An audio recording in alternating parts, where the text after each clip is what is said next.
Larry, parents are seeing the changes happening on campuses this past year. School districts have upgraded their security measures following the tragic increase in school shootings across the country. In part 2 of my special report, we look at rural schools. Potter County Sheriff's Deputy Wallace Jones is a new face on River Road ISD campuses. He serves as the district's new resource officer. He helps implement security upgrades. All 4 campuses now have security doors. You have to have a fob, looks like this, to swipe, and then you can get indoors, okay? Any visitor, all the outside doors are locked. The only way they can get in is if they come up here to the front of the school, they push the button, they're recognized, or if they're not recognized, then the person that's running that will ask them who they are, what's their business, and in they come.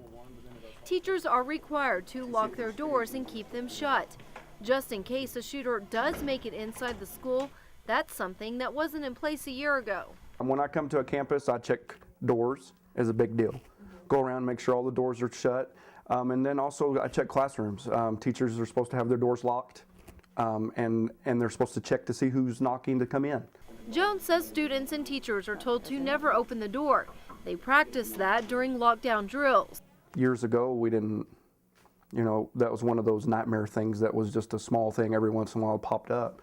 Now there's we go to all of our resources. In fact, all the deputies in Potter County go through alert training, and they learn how to deal with school shootings and what do we do, how do we approach the scene, how do we get in the building, how do we do all that stuff. Jones also drives a marked vehicle, which is parked out front to help deter a would-be shooter. Walking around campus, I saw firsthand these security measures working. The only access was through the front doors, which were locked. Jones and I walked the hallways, and many of the doors were locked and closed unless it was an empty classroom.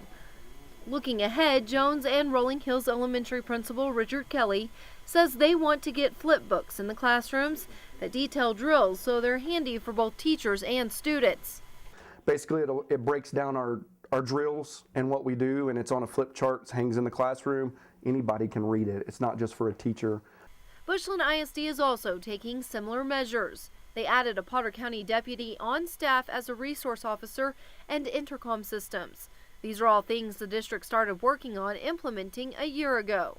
Tomorrow night, we're taking a look at the area's largest school district, Amarillo ISD, and how their recently passed bond issue is helping in their security upgrade.